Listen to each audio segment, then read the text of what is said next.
Some couple of quick videos. We've been talking our way out of the ark, and we're talking our way at the end of the flood. And there's a lot of unanswered questions that the flood can actually answer. I mentioned to you that they only had to take one pair of one certain kind of animal. For example, a cat.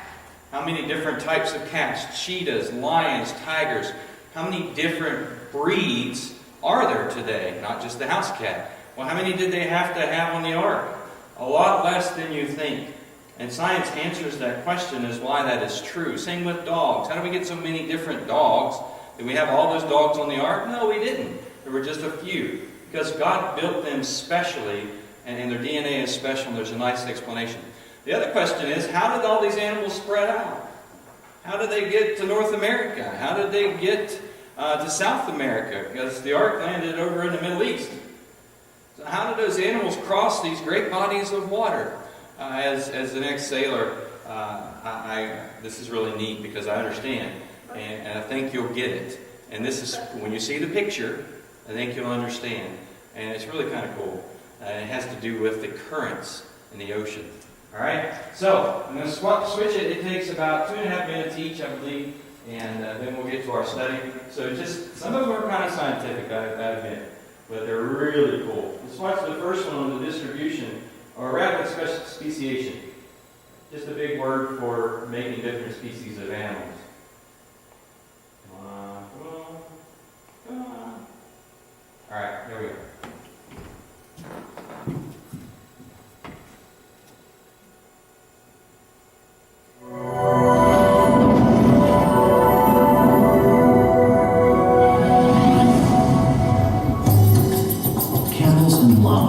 So different and living on different continents, yet able to breed together and produce young.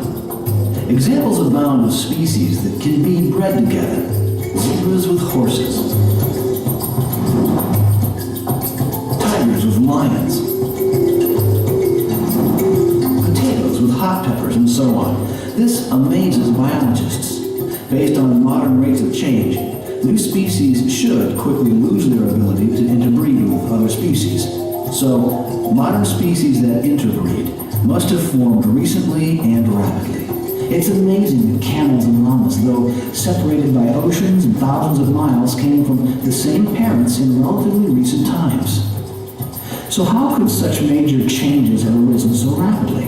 This is a mystery to biologists because they don't see such widespread rapid change today.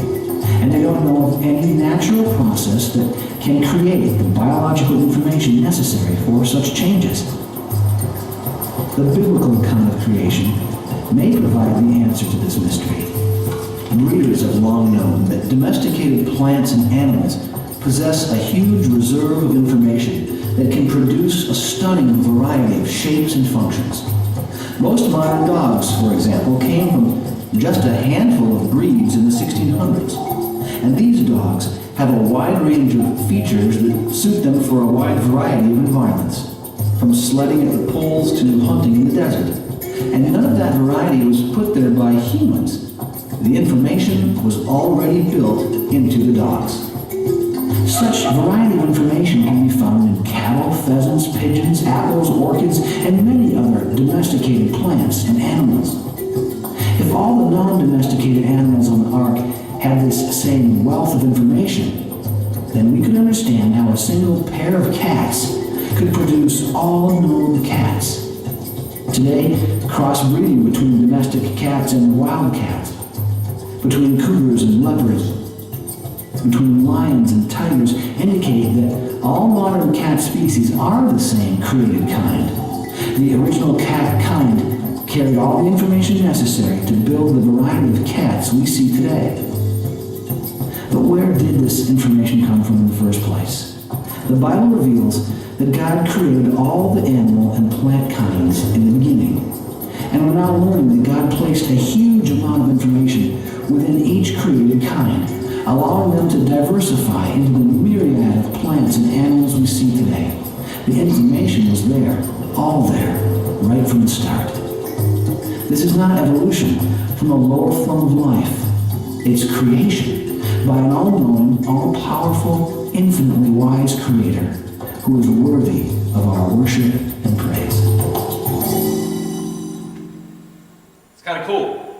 So by God's design in the original animals, He built into their DNA the ability to have all these other different species. So yes, one male, one female cat could produce all the different feline species that we have today. And as he says, a short period of time, he means just thousands of years, not millions of years, as people will say it took for that to happen.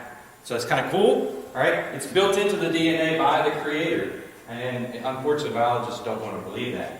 So let's go to the next one. I'll show it real quickly. This is the distribution of plants and animals. This is called the raft theory.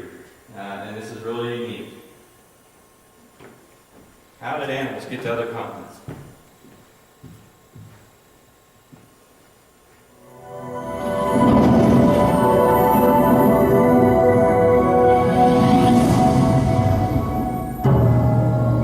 The distribution of wildlife poses some puzzles for modern biologists.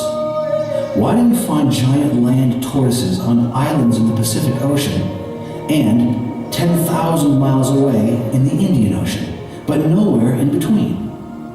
Why do we find identical plants on either side of the Atlantic Ocean? These kinds of disjunct or split ranges can't be explained by the way organisms travel and live in the present. The worldwide flood described in the Bible and its effects on the earth may offer essential clues to explain these split ranges. Of course, many fish were able to survive outside the ark. Even freshwater animals could survive. Many people don't realize that fresh water from rivers like the Amazon can float for years above the ocean without mixing. So freshwater animals could survive the flood in fresh water, floating above the salty ocean water. Many plants that weren't on the ark could have floated during the flood, some even in the floating freshwater. As the floodwaters receded, plants and fish would have been left behind at lakes and other places around the world. Many plants would have continued to float, providing a way to distribute animals after the flood. After Mount St. Helens erupted in 1980, hundreds of thousands of Douglas fir trees were ripped up and remained floating on the lake 25 years later. If Noah's flood ripped up every forest in the world, mats of trees probably stayed afloat for centuries. As winds blew these enormous log mats in circular paths in the oceans, they would have served as rafts for animals to cross oceans. Rafts may also explain how tortoises got to remote islands. Interestingly, most modern animals and plants with ranges split across oceans follow the pattern of modern currents. Their distribution can be explained by rafting. In this way, the flood and its aftermath provide a solution for one of the many mysteries of biology: split ranges. Interesting to anybody but me? It's kind of cool. All right, you had floating rafts, and I can speak that that's the way the currents work in the different oceans. They're circular, and they do go close enough to the coast because if you have, sadly, if you have a plane accident, you will find parts of that plane in the other continents. How does that happen? It's because of the currents of the oceans. And they will carry things for miles and miles and miles, halfway around the planet, if necessary. And that would explain how you find two of the same animals on different continents. Right? So, simple things that maybe some people would challenge you with. Well, then how did this happen? And how did that happen? And that's the whole point. So at least you've got an entry-level way to explain to them that, you know what, the flood explains a whole lot. The flood explains a lot that science cannot explain. And we just had a couple of them there. Okay? So let's get into our study. We're back. Noah has gotten off the ark. And we had what's the first thing they do when they got off the ark? Sacrifice. Thank you, Kara, and everybody else. They sacrificed, right? Even though they had the only animals on the planet alive, they still put the worship of God, trusting God to reproduce more animals, and they sacrificed the animals that were clean, as we discussed, were good for sacrifice to the Lord. Very first thing they did was worship the Lord. All right? So, this book of the Bible, as we've been discussing, is history. We are now entering another phase of the history of creation. We had creation, Adam and Eve. Thankfully, God created man with the ability to choose. That's what it means to be created in His image. One of the things it means to be created in His image is to have an intellect, right? A chance to think things through and make decisions. But we can make bad decisions. Adam and Eve made a bad decision. They ate the apple. Cain made a bad decision. He killed his brother. And in Cain's line, it was all bad decisions in Cain's line. But then thankfully, God produced a godly line through the third son of Adam and Eve, Seth. And we walked through that. We know at least two of his descendants were godly, Enoch and Noah. Right? But things had declined all the way to the point in 1656 years that God had to act. And so God preserves humanity and the animal kingdom with a 450-foot boat. That's incredible. I mean, we could talk about that all day. But with a 450-foot boat, God preserved everything. I'm going to teach without my notes tonight. Let's not do that. I got specific things I want to talk about. So if you want to get your Bibles out, we're going to pick up where we left off. We are in Genesis chapter 9. Okay? And it's chapter 9, verse 18. Through the end of chapter 10, and I ask your forgiveness in advance, I will mispronounce half of the names in chapter 10. But that's okay. They're Hebrew names, and I am not a Hebrew by birth, so I will have a hard time with them.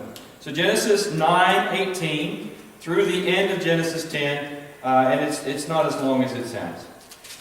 All right? Here we go. This is the word of the Lord. The sons of Noah who came out of the boat with their father were Shem, Ham, and Japheth. Ham is the father of Canaan. And there's a reason why he notes that early. From these three sons of Noah came all the people who now populate the earth. After the flood, Noah began to cultivate the ground, and he planted a vineyard. One day, he drank some wine he had made, and he became drunk and lay naked inside his tent. Ham, the father of Canaan, again, saw that his father was naked and went outside and told his brothers. Then Shem and Japheth took a robe, held it over their shoulders, and backed into the tent to cover their father. As they did this, they looked the other way so they would not see him naked. When Noah woke up from his stupor, he learned what Ham, his youngest son, had done. Then he cursed Canaan, the son of Ham. May Canaan be cursed. May he be the lowest of servants to his relatives. Then Noah said, May the Lord, the God of Shem, be blessed, and may Canaan be his servant. May God expand the territory of Japheth. May Japheth share in the prosperity of Shem, and may Canaan be his servant. Noah lived another 350 years after the great flood. He lived 950 years, and then he died. This is the account of the families of Shem, Ham, and Japheth, the three sons of Noah. Many children were born to them after the great flood. The descendants of Japheth were Gomer, Magog, Madai, Javan, Tubal, Meshach, and Tiras. The descendants of Gomer were Ashkenaz, Rephath, and Togarmah. The descendants of Javan were Elisha, Tarshish, Kittim, and Rodanim. Their descendants became the seafaring peoples that spread out to various lands, each identified by its own language, clan, and national identity. Again, that's the descendants of Jacob. Now, the descendants of Ham were Cush, Mizraim, Put, and Canaan. The descendants of Cush were Seba, Havilah, Sabta, Ramah, Septaka, and the descendants of Ramah were Sheba and Dedan. Cush was also the ancestor of Nimrod, who was the first heroic warrior on earth. Since he was the greatest hunter in the world, his name became proverbial. People would say, this man is like Nimrod, the greatest hunter in the world. He built his kingdom in the land of Babylonia, and the cities of Babylon, Erech, Akkad, and Calneh. From there he expanded his territory to Assyria, building the cities of Nineveh, we should recognize that one, Rehoboth, Calah, and Rezin, the great city located between Nineveh and Calah. Mizraim was the ancestor to the Ludites, Anamites, Leabites, Nephuhites, get that one right, Peruhites, Casluhites, and the Caphtorites, from whom the Philistines come. See how he's putting the picture together of the Old Testament. Canaan's oldest son was Sidon, the ancestor of Sidonians. Canaan was also the ancestor of the Hittites, Jebusites, Amorites, Girgashites, Hivites, Archites, Sinites, Arvadites, Zemarites, and Hamathites. The Canaanite clans eventually spread out, and their territory of Canaan extended from Sidon in the north to Gerar and Gaza in the south, and east as far as Sodom, Gomorrah, Admah, Zobeim near Lasha. These were the descendants of Ham, identified by clan, language, territory, and national identity. The descendants of Shem are these. Sons were also born to Shem, the older brother of Japheth. Shem was the ancestor of all the descendants of Eber, which we'll discuss that. The descendants of Shem were Elam, Asher, Aphroxad, Lud, and Aram. The descendants of Aram were Uz, Hol, Gether, and Mosh. Aphroxad was the father of Shelah, and Shelah was the father of Eber. Eber had 2 sons. The first was named Peleg, which means division, for during his lifetime the people of the world were divided into different language groups. We'll cover that. His brother's name was Joktan. Joktan was the ancestor of Almodad, Sheleph, Hazmaveth, Jared, Hadaram, Uzal, Diglah, Obal, Abimel, Sheba, Ophir, Havilah, and Jobab. All these were descendants of Joktan. And the territory they occupied extended from Mishah all the way to Sephar in the eastern mountains. These were the descendants of Shem, identified by clan, language, territory, and national identity. These are the clans that descended from Noah's sons, arranged by nation, this is called the Table of Nations, according to their lines of descent. All the nations of the earth descended from the clans after the great flood. Father, thank you for your word. It is truth, it is historical, and thank you for what we can glean from it today. Bless our study in Jesus' name. Amen. Anybody else want to try reading all those names? I have had Hebrew class, but that doesn't help you with names. It helps you with words. So their names are just kind of odd. But, all right, we've got a lot to talk about tonight, and I'm going to start where I end, and I'm going to do this on purpose. The big picture of this entire study comes from Genesis 9:18. From these 3 sons, Noah's sons, came all the people who now populate the earth. And so if you get nothing else from tonight, we have the confidence that we are all the descendants of Noah. There were no other people. If you remember in the discussion of Seth and of Cain, where did they get their wives? Where did these other people come from? There were some questions that lead to some debate and discussion about extra people. We know, and we believe literally, there were no extra people. They married their own family members. But in this case, that's not even an option. We know these are the only people on the planet. God did not create another race. He did not go from the dust of the ground and create a man and take his rib and create another woman. Everybody comes from Noah, which means what? What can we say about everybody then? We're related. Thank you, Kara. Every person on the planet is related, which means we are all equal in God's eyes. All right, we're going to break this down, okay? Let's talk about, there's a neat part of this story that's important to the outcome. And we'll make a sermon within a sermon. How about that? Okay? Let's talk about Drunk and Naked. No, it's not an MTV TV show. Okay? It's a biblical Genesis TV show. Why doesn't Hollywood pick up on some of this stuff and make real movies? I mean, the truth is better than fiction.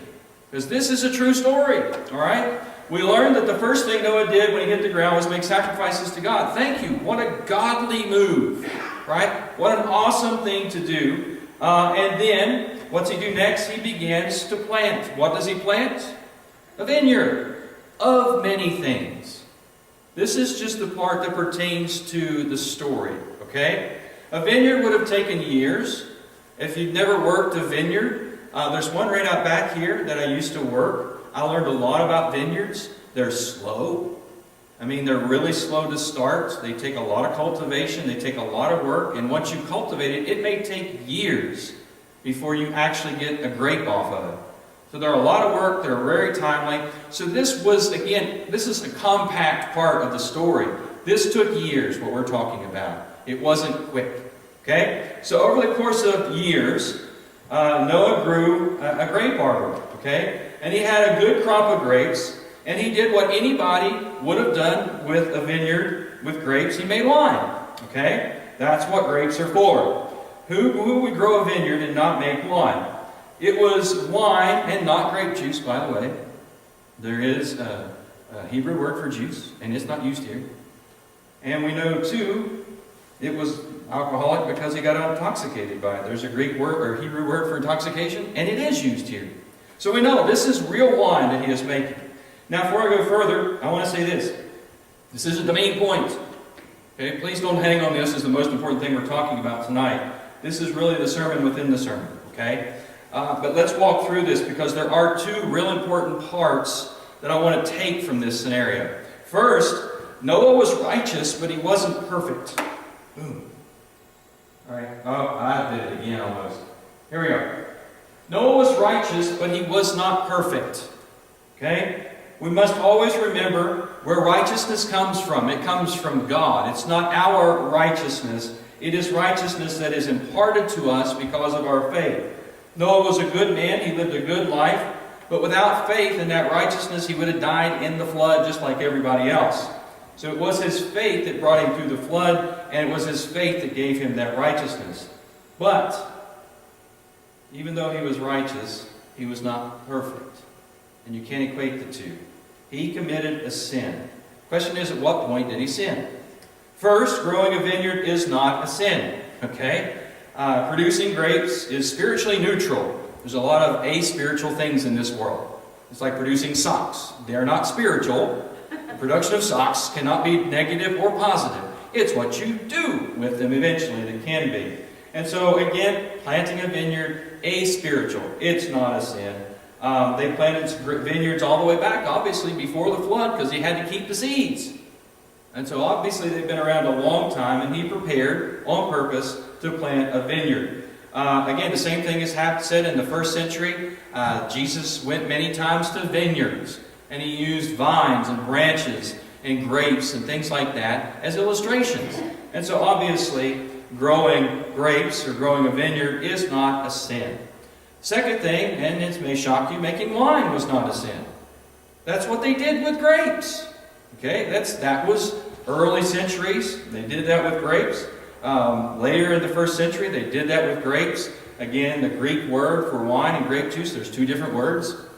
And so when Jesus made wine, it was real wine with alcohol in it.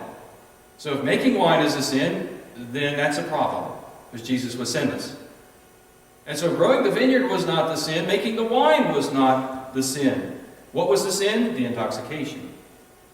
Okay? The lack of moderation, in other words. Just because he had enough wine to get drunk doesn't mean it was okay to do that. That's a matter of surrendering control, which was not okay in the days of Noah, and it was not okay in the days of Jesus, and it's not okay in our time. There are several passages that address this and explain it to us, but I like this one the best. Ephesians 5:18 says, don't be drunk with wine. Why? Because it'll ruin your life. Right? Instead, be filled with the Holy Spirit. How will it ruin your life? It'll take control. Right? An addiction. That's what losing control is. You have a temporary loss of control with intoxication. You have a long-term loss of control with addiction. And what does intoxication actually do? Why does Satan like it so much? Because it makes us in a place that we are vulnerable. Scripture says, our enemy Satan, like a roaring lion, prowls about trying to devour us. How does a lion work? Works on the weak ones. Alright, so in an intoxicated state, a person is much weaker and will make decisions on a different foundation than they should. So he says, instead of being filled with wine, be filled with the Spirit. Okay? So be filled with the Spirit. So we can't go condemning the growing, condemning the production. We can't even condemn the actual initial drinking. What we can condemn is the intoxication. So as we learn from Scripture very clearly, this is not okay. Just to be righteous doesn't mean to be perfect. Okay? Yes, he got the grace of God, but he still was not perfect. Didn't take him long. Okay? And this is something very important to see as well. Noah's righteousness did not excuse his sin. Okay? He was righteous, which doesn't mean he's perfect, and his righteousness does not excuse his sin. I think this is important, and we need to talk about it for a few minutes. Let me explain why there's a distinction here.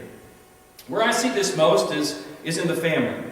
Specifically, maybe with a father figure. Unless dad was a really bad person, most children idolize their father. Right? They look up to dad, and they think dad walks on water. And especially if dad's a Christian. Maybe dad, my dad taught Sunday school. My dad drove the church bus to pick up the kids in St. Albans to bring them Wednesday night and Sunday morning. My dad taught the Royal Rangers. My dad was a deacon in the church. My dad was a very spiritual man, a very strong Christian. And so, I looked up to my father, and I want to be that kind of dad too. But let's say dad's a really righteous man, again like Noah, but let's say dad's got a bad habit. Perhaps maybe he smokes or he chews snuff or something that he knows is not healthy for his body. He knows it damages. When the kids ask, he makes excuses, right? He doesn't tell them everything, he just makes excuses for it. So does that mean the child can start chewing snuff because dad did? Nope. Does that mean the child should smoke because dad did? Nope. Okay? There's a danger in this, and this is why I bring it out. Again, you could go further. If dad verbally abuses his wife, will that child verbally abuse their spouse? You see what happens. We got to be really, really careful who we idolize. That's what I'm getting at. I have literally had people tell me that something sinful was okay because dad or grandpa did it. I watched my dad do that. I watched my grandpa do that. Or I've heard the phrase, my grandpa would roll over in the grave if I didn't do that. Or my dad would roll over in the grave if I did that. When, unfortunately, dad was wrong. And how do you break it to somebody? It's really hard. It's really tough. So we got to be very, very careful. The scriptures say in Ephesians 5:6, don't be fooled by those who try to excuse these sins. All right? Even a righteous person is going to have flaws. Even the soundest Christian are going to have weaknesses somewhere. There's chinks in the armor. We're not perfect. We got to be really, really careful because even the righteous people will excuse their sins. And unfortunately, when you look up to someone like that, you may excuse it too. And use it as an excuse to do that yourself.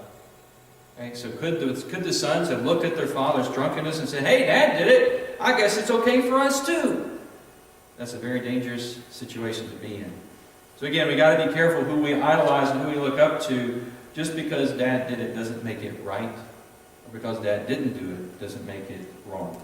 Okay? We got to be very careful. That's the sermon within the sermon. Noah was not a sinless man. Okay, now, there's a reason why this one scenario is shared. I'm sure he drank before. I'm sure other things happened. But this one was shared to speak of the blessings and the curse. Okay? Blessed and cursed. It's an interesting part of the story, at least some people scratching their heads. Noah, the righteous man, shows that sin did not die in the flood. Okay? Sin was kept going through the bloodlines. So he gets drunk, he passes out naked. When you read the bulk of the Hebrew, it means he stripped. He literally got so drunk, he took all his clothes off and just laid there. And so this was all his fault. On the surface, it sounds like Ham was simply in the wrong place at the wrong time. When you read this, you go, why in the world was this such a big deal? Here's why. Ham dishonored his father. Ham dishonored his father. And that is one of the 10 commandments that we know, that we are to honor our father and mother. How did he dishonor? Well, you got to look close at this. How could Ham have done this differently? Anybody? He covered him up. Covered him up and shut up. He would have honored his father, but when he saw him, that was the chance. All right, he didn't do that on purpose. But by chance, if he had seen this, if he just covered his father up and not spoken of it, that would have honored his father. Yes, his father was wrong in what happened. Right? But he would have honored his father if he would have simply covered him up. But what did he do? He sees it, does nothing, and goes and tells his brothers, hey, guess what Dad did? Guess what you can hear the mockery in this. One of my commentators explains it well. He says, Ham took a snickering delight in the spectacle of his aged father, 600 plus years old, sprawled naked in his tent. He also took perverse pleasure in exposing his father's folly to his brothers. His actions mocked and ridiculed. Ham desecrated his filial, I don't like that word, relationship, sinning against both his father and God. He, in effect, further uncovered his father's nakedness. To honor his father, he would have just covered him up and shut up. So it's very clear he was dishonoring his father, and that's why he was cursed. But we have to catch this. Did Ham get cursed? Who got cursed? Canaan, his youngest son. That's why they're listed in that order in the table of nations. Canaan got cursed, not Ham. Why in the world would this happen? Ham is the one who committed the sin. Well, first, the curse likely fell on Canaan because Noah detected in him the evil traits of his father, but not in his siblings. So maybe he saw, why curse Ham when he does have good siblings? When Canaan is the one, right, who's going to follow in his father's footsteps. Would have been prophetic. Okay? Very prophetic. Second, again, this may have been a picture that Noah was giving for the future. Canaan, we know, is the father of the Canaanites. And who are the Canaanites? In general, the enemies of the Jews.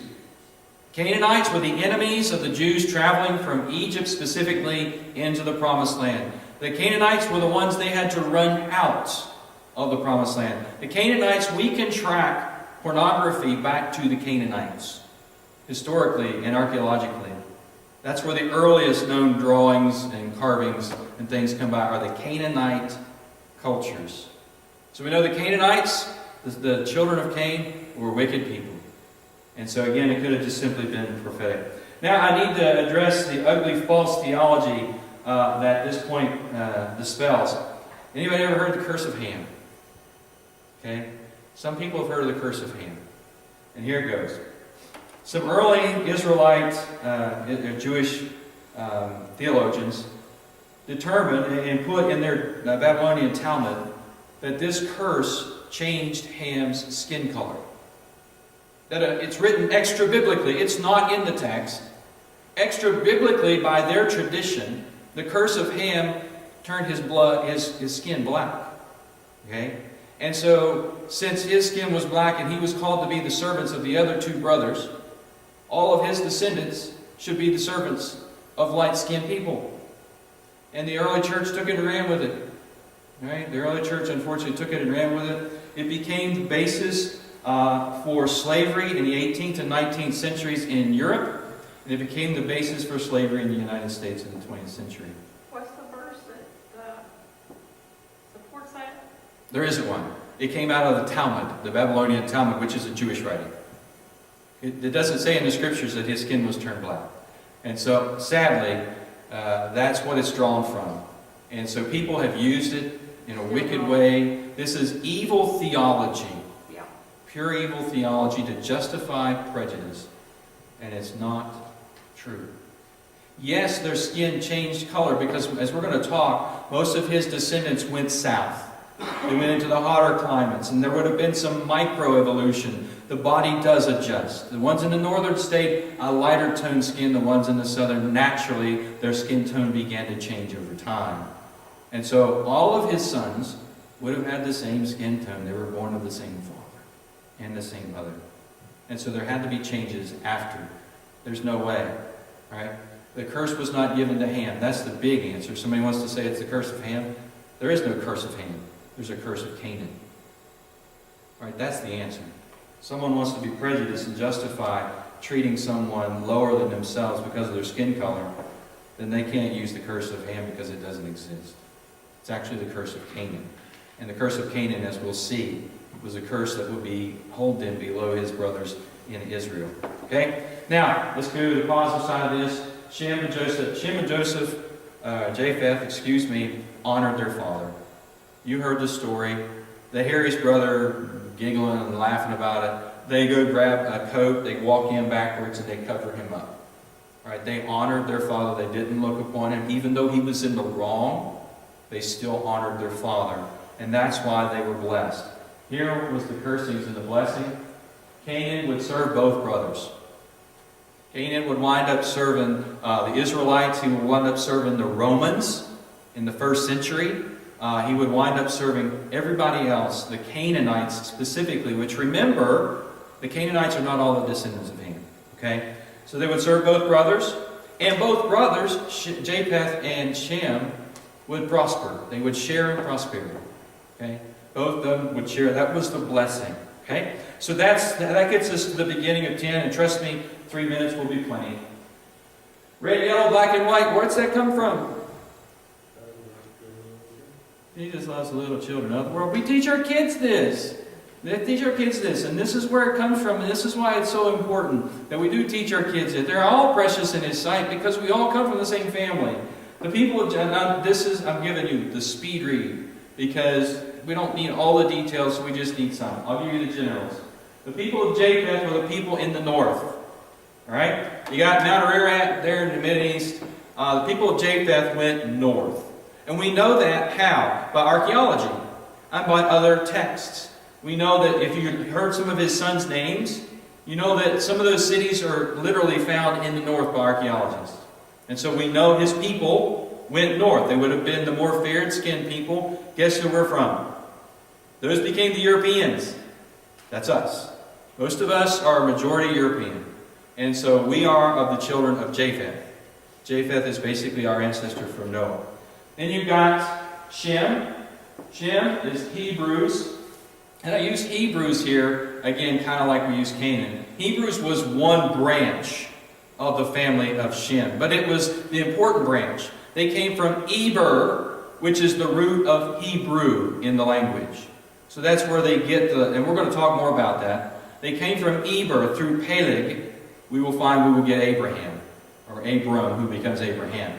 So the children of Israel came through Eber, who came through Shem. The rest of the descendants of Shem, they came through Joktan, and they are most of the Arab races in the Middle East.